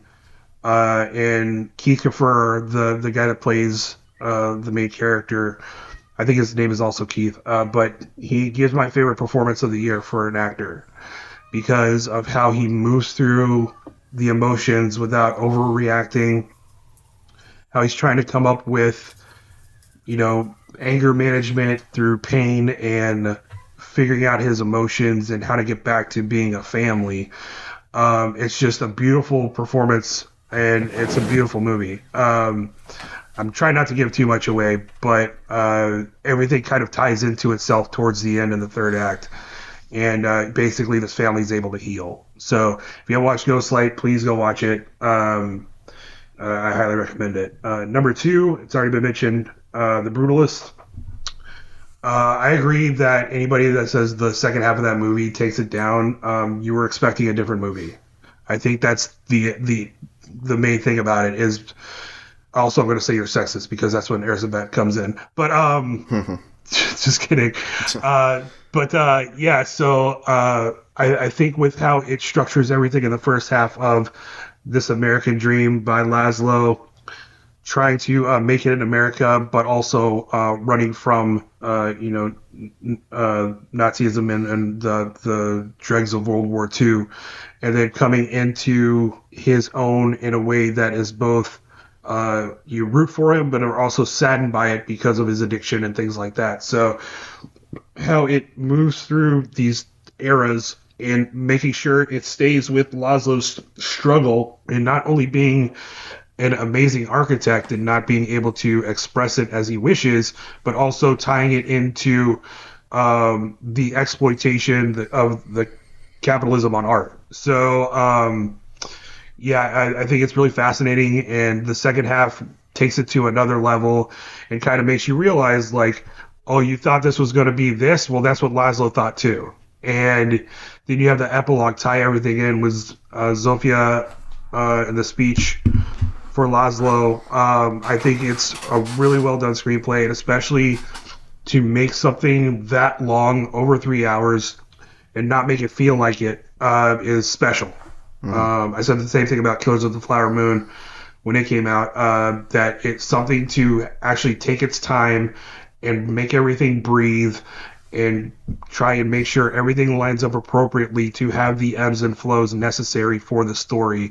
Even though it is a lot of downers more than anything, you still don't feel like, God, I don't want to be here. I think it's really fascinating, and it's a gorgeously shot movie by Lowell Crawley too.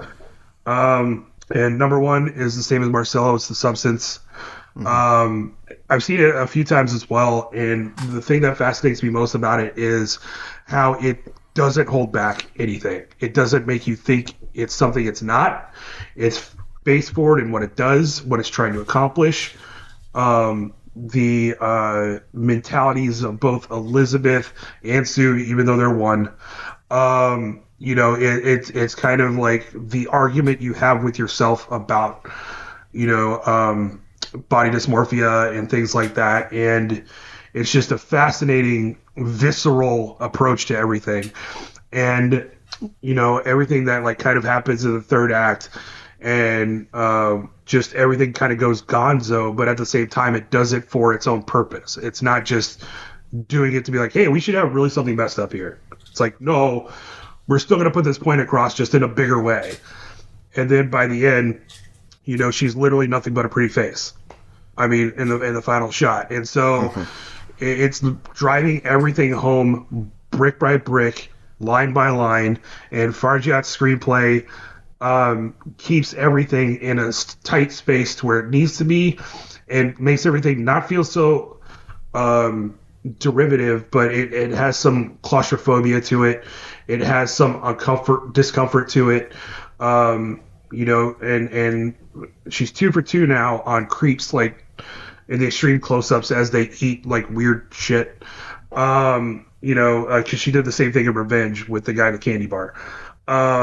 So I'm like, if this is your theme, I'm in. Like this could be your calling card. But I think it's just a brilliant.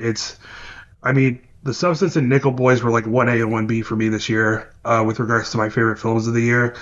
They both have their own voices. They're both trying to convey the message of women and African Americans in their own spaces, but also trying to be something that will make it stand out so you don't forget it. And I think The Substance is unforgettable. There you go. Solid picks. Siobhan, now it's up to you to close this off. Yeah, The Substance. I don't know why I didn't think of The Substance. Both of you guys had it at number 1. Yeah. I didn't even consider it. So it's not on my list. I mean, you could just put it on your list now. You could do that. Well, hold on. I'm going to just go through my honorable mentions, okay? Okay. I've got Challengers here. I've got Trap by M. Night Shyamalan, who I actually, last minute, I just took him off the list for something else. And then I've got Stand Up Solutions, Connor O'Malley's extremely funny stand-up, like, comedy special thing, which I really wanted to put on the list, but I didn't. Okay, let's get into it. Number 5. Self-Reliance by Jake Johnson. Oh, yeah. Oh, that's a good one.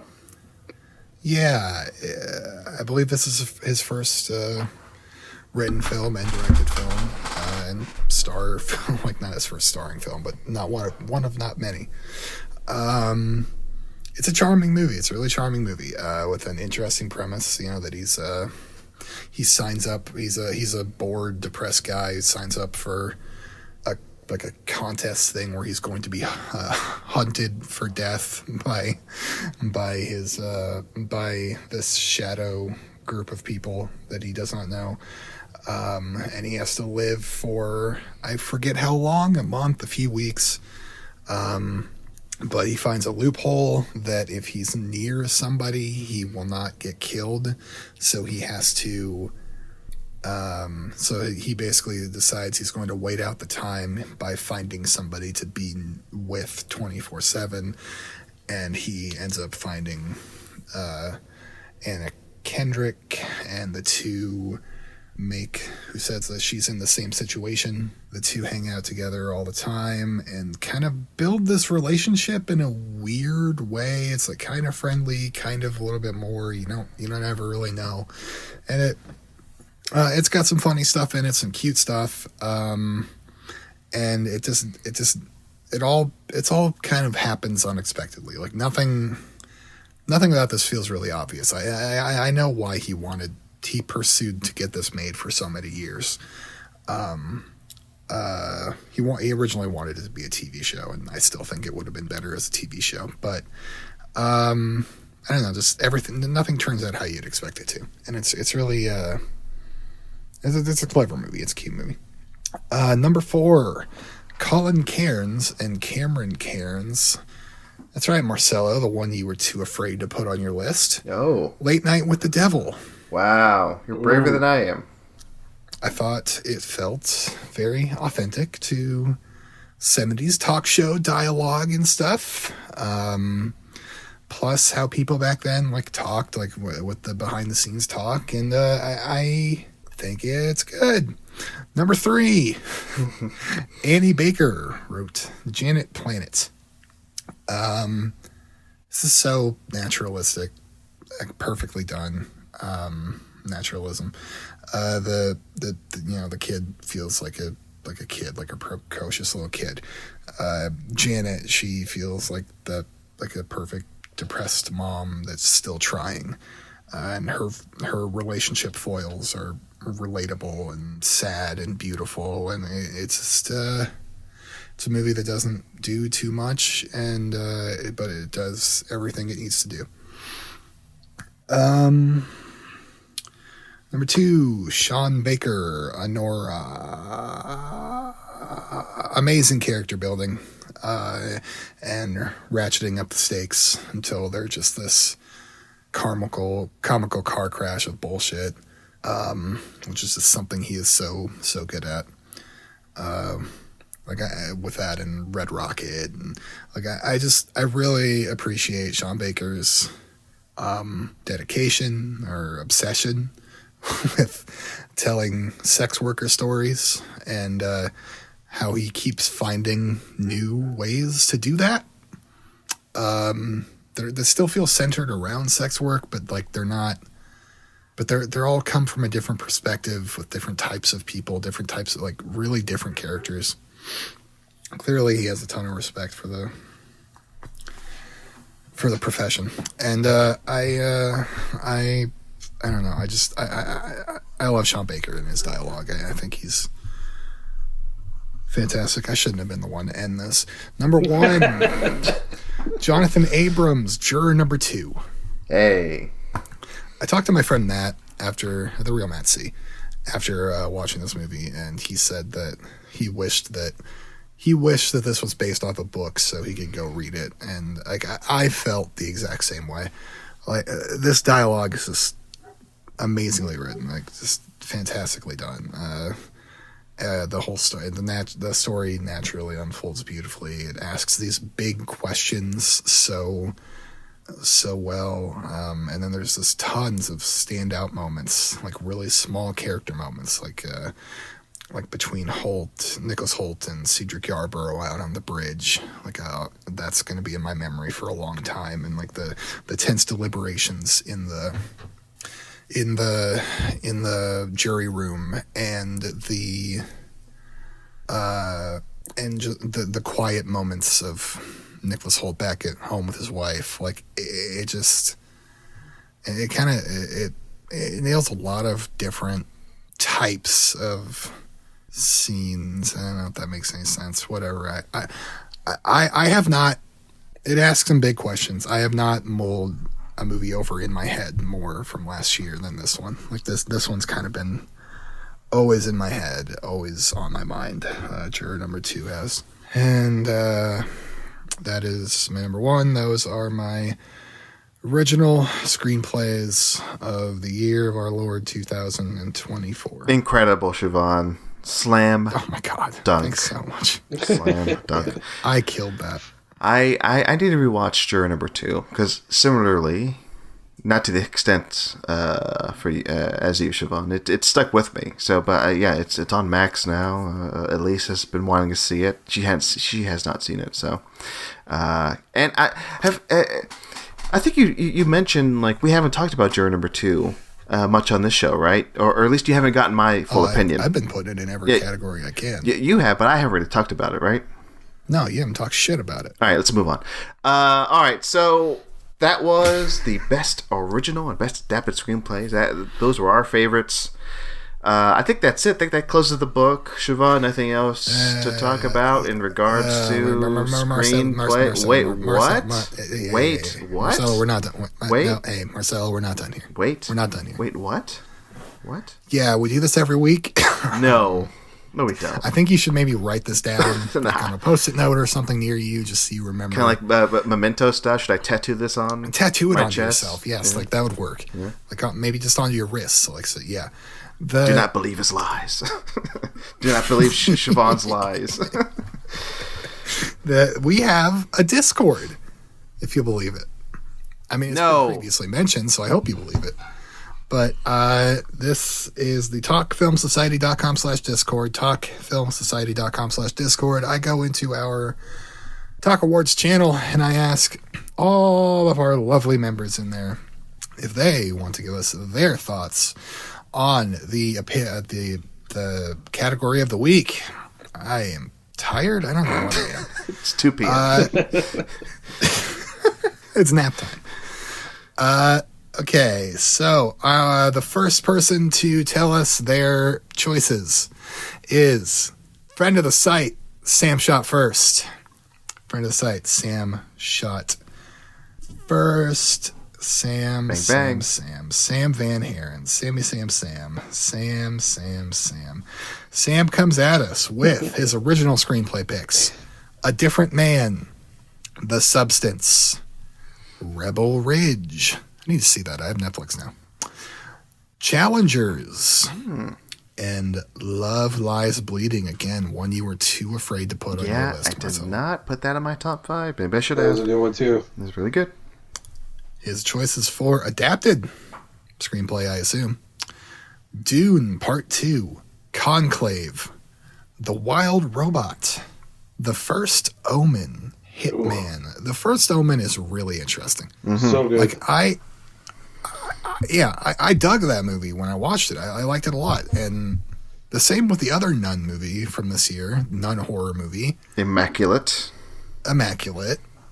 Both of them have evaporated from my memory, and I don't remember anything about them. I really don't. I liked. I remember the endings of both, and that's it. Yeah, I liked Immaculate a bit more, and maybe it's because I saw it at South by, and Sydney Sweeney was there, and they had like a whole and then there were like nuns singing, and it was a whole vibe. It was because it was South by.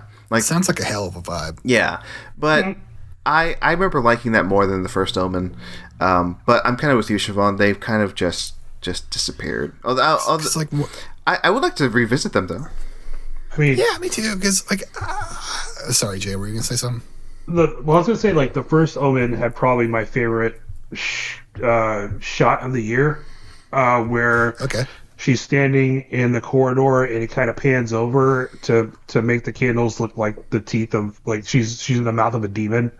And Immaculate probably had one of the best final shots of the year with regards to that long take of everything happening and off camera, but just Sydney Sweeney just going for the gusto at the end. Like, I was just like, oh wow, this is guttural. And everything's just happening off screen, and you're just left to your own imagination with regards to what happened in a way. Right. But just the way that long take happens at the end, and you're just left going, oh my god, like this, and then she just says, nope, this is not happening. And so I think in those aspects there are definitely like some memorable things to it. Also with The First Omen, the birth dream with the hand. Oh my god! Like I just went, oh, and my wife comes out. She goes, "What are you watching?" I was like, "Get it? You don't want to watch. You don't want to see it." I think there are some really good horror that came out this past year, and I'm really looking forward to what Arkasha Stevenson does next after The First Omen. Yeah, I am too, because I remember like really enjoying First Omen, but what you were saying there, I remember neither of those things. I don't remember a hand, I don't remember candles, and like every time a category comes up, like visual effects or costume design, I'm like, should I be thinking of The First Omen? And then like literally nothing comes to mind. It's just I don't know what it is. Okay. Fly away on my Zephyr. Zephyr, she says, for original screenplay. Always keeps it short here. I saw the TV Glow and Challengers. And for adapted screenplay, I assume, Dune PT2, I have to assume I believe she means Dune Part 2. And it would not be the number 2, it would be TWO. Thank you very much. And Out of My Mind. I don't know what Out of My Mind is. Me it's neither. on Disney Plus. Oh. Okay. I haven't watched it yet, but I know Zephyr's talked about it a bunch. I'm going to check that out at some point soon. It's about a disabled kid, I believe. Yes. I basically haven't looked more into it, but I definitely want to watch it based on Zephyr's recommendation. Yeah. Right. Yeah. Let's see. R.J. McCready takes time off from the frigid Antarctic to bring us The Crime Is Mine for screenplay. Substance home run, but Crime is Mine really has that fast-talking Hawks screwball comedy energy. So, okay, this is for screenplay, so I don't know if it's original or adapted. I don't know anything about The Crime is Mine. We'll call that a party foul. Noah Cassidy, Best Original Screenplay. Jane Skonbrun for I Saw the TV Glow. That was really good. Aaron Schimberg. None of us said I Saw a TV Glow. I haven't seen it. But, you two boys failed us. Aaron Schimberg, A Different Man. Dark. Pascal Planty, Red Rooms. Adam Elliott, Memoir of a Snail. M. Night Shyamalan, Trapped. Interesting choices there. I like it. Yeah, I still need to watch really Red Rooms. Red Rooms. Yeah, me too. It's on Shudder now, isn't it? Yes, but I've heard it's like it goes places. I'm like, I need to be in the mood for this. Like, I just can't flip it on. Oh yeah. That's exactly what our past guest Brian Andrade of Cinema to the Letter fame. Yeah, I agree with that. By the way, I've seen it. Yeah,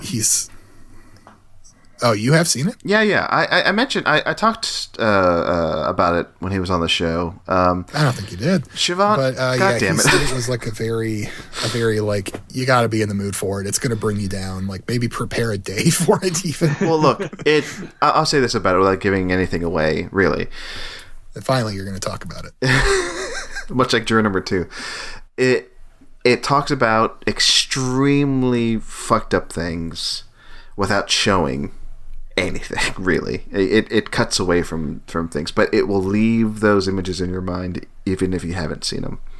So yeah, it's some heavy stuff, but it's pretty incredible. I'll talk about it at least one of the performances later on in the series. So yeah, love to hear it. Best adapted screenplay from Noah Cassidy. Kiyotaka Oshiyama, Look Back. Justin Kuritsky's Queer. Parker Finn, Smile 2. George Miller and Nico Lathoris, Furiosa, A Mad Max Saga. And Robert Zemeckis and Eric Roth, Here. I really want to see Here. I think I'm going to eat that shit up. And I really like his mention of Queer. I think I hadn't seen Queer when I made my list. Now that I think about it, I probably would have put Queer on there over something else. But yeah, good list. Very good list, Noah Cassidy. Both of them. You killed it. This is what I love to see. RJ McCready comes back. Made another trip. Hey. Is Smile 2 adapted? Oh, he asked if Smile 2 was adapted. And yes, all sequels are adapted. That's we all know that. Mike Schindler for the first time ever, I believe. No, well, we read his reaction to the Oscar nominations last episode. No, you don't know what I'm going to say. You gotta let me finish. Oh, Siobhan, shut up. For the first time ever, Mike Schindler, your co-host on formerly Soderbergh 2828, currently renamed Soderbergh Manifesto, the Soderbergh Manifesto. No, drop the "the." No, No, just Soderbergh Manifesto. Just Soderbergh Manifesto. Yeah. The second Mike in Soderbergh podcasting, Mike Schindler, he says he's this is the first time he's ever given us complete lists. I see what you're saying. He always comes to us with one pick each. Yes. This time he gave us complete lists. And he says for original screenplay, Civil War, which he's been banging that fucking He loves that movie. He loves Civil War. Best film of the year, according to him. Substance. It's The Substance. I believe he means The Substance. Challengers. September 5. And Heretic. I need to see Heretic. It's good. Adapted. What's that? Heretic's good. Yeah, I agree. It's good. I want a fun Hugh Grant performance. Like that's just always something I'd like. Yes, he does eat. Yeah. Adapted screenplay. I got some backup here. Conclave and Deadpool and Wolverine. Wow. A Complete Unknown. Dune Part 2. And Transformers 1. Fascinating stuff. And then I believe our last one here I just lost it because my thing just decided to scroll down to the bottom. Why did it do that? Why did it do this? Why is this happening? What is going on? Come on. Screenplay. Search. Why are you talking? What are you talking about? Okay, there we go. We have Jared McMillan bringing us his picks for best adapted screenplay. Conclave. I wonder if it's different. Yeah. Dune Part 2. You forgot a colon. Thank you, Jay. La Cocina, Nickel Boys, and Sing Sing. I believe that was your list. Yeah. Just ordered differently. So far, so good. Yeah. And best original screenplay, you said The Brutalist, Crossing, Ghostlight, Problemista, and The Substance. These are the same list. Wow. Congrats, okay, Jared. And I believe that wraps up our Discord segment. Perfect. Amazing. Wraps up nice and above. So many screenplays. So many great ones. All right. So many beautiful screenplays. So we just passed the 2-hour mark officially of this episode. I mean, it'll be cut down a bit, right? But I think we have time for one more thing. If everybody on the call is fine with this, it's the game. All right. More specifically, it's the Gold Derby game. Let's open her up. Come on. Oh, interesting. All right. So the Gold Derby game previously was on Gold Derby. Previously on the Gold Derby game.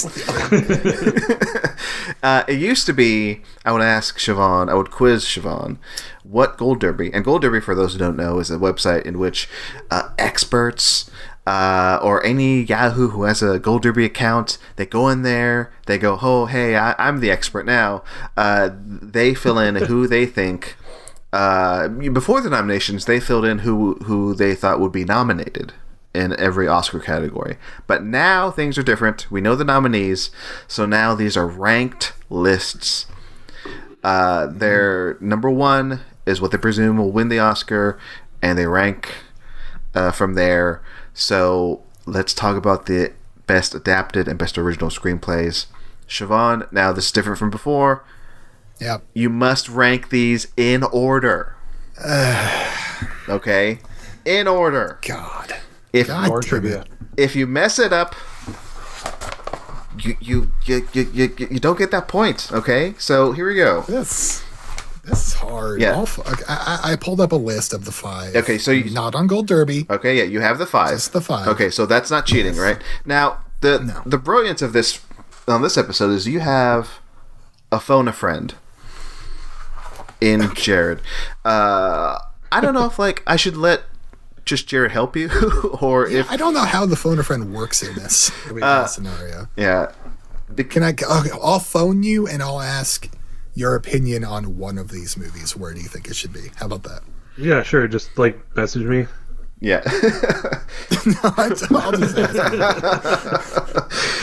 Give me your phone number. I'll call you independently of this. So our 5 nominees we're going to do adapted first. Yeah, that's what I looked at. Yeah, let's start with adapted. I'm looking at the Gold Derby list, so I don't want to read off the nominees from that list. I'll read them. So you Amelia Perez, Sing Sing, A Complete Unknown, Conclave, and Nickel Boys. Now I look at this and I see 3 number ones. And I don't know which one to say number 1 for. And you don't have to start from 1. You can start from 5. I'm starting from 5. Okay, go ahead. I'm number 5. Build my way up. Okay. Number 5, A Complete Unknown. Unfortunately, you are incorrect. Why did you tell me that? I thought I was. Oh, sorry. Well, now you know. Okay, sorry. Okay, fine. Number 5. Nickel Boys. I have to change it now. Don't tell me. Do not tell me. So that was Marcelo's first slip up of the week. First slip up of the week. No, that was a bonus point for you, Siobhan. So if the first thing you get wrong, I pointed it out, but then I'm gonna keep quiet after that. Now, number 4, I'll put. Now I'm going to put A Complete Unknown. I refuse to believe it's higher. I refuse. Okay. Jay, I'm going to come to you now. What do you think I put at number 3? Amelia Perez, Sing Sing, or Conclave? Probably Sing Sing out of what you selected. You think Sing Sing? Yeah. This was Marcelo's pick to win. I believe my pick to win was Amelia Perez. Okay, I'll do it. I'm going to listen to you. Number 3, Sing Sing. Number 2, Conclave. Number 1, Amelia Perez. All right, just writing this down. Okay. I don't think Gold Derby's had enough time to switch stuff up with Amelia Perez. Okay. Can I take? Can I take a swing for screenplay?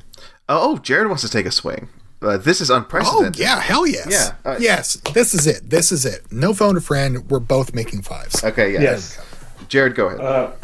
Okay. So, what were the selections again? Amelia Perez, Nickel Amelia Boys, Perez, Sing Complete Sing, Unknown. Complete Unknown, Conclave, Sing Nickel Sing. All Boys. right. So, number 5, I'd have based on Gold Derby. Yeah. Probably Sing Sing. Okay. Number 4 would be Amelia Perez. Okay. Number 3 would be Nickel Boys. Okay. Number 2 is Conclave, and number 1 is A Complete Unknown. Wow, wildly different lists here. All right. Let's go through We'll them. put Conclave in the same place.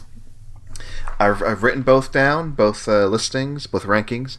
And now here's how Gold Derby sees the race. And this has been updated as of, I think, yesterday. So here we go. Number 5, according to Gold Derby, Nickel Boys. Gross. You got that? That's 1 point for Siobhan. Thanks to Marcelo. Yeah. Thanks to Marcelo's slip up. Number 4, Sing Sing. Oof. No points awarded there. Number 3, Amelia Perez. Man, I fucked this up. Yeah. Number 2, A Complete Unknown. Oh, fuck. And number 1, they're calling it now, it's Conclave's award to lose, according to Gold Derby. That is number 1. I'd be happy. I'd much rather have Nickel Boys win, but if Conclave wins, I wouldn't be mad. Mm-hmm. Yeah. So, according to this, I think the only person who got a point was Siobhan. So, congrats, Siobhan. 1 point. You got 1 point. Because Jared, you didn't get anything there. Sorry there. That's one unpopular opinion. Yeah. So now we switch over to original screenplay.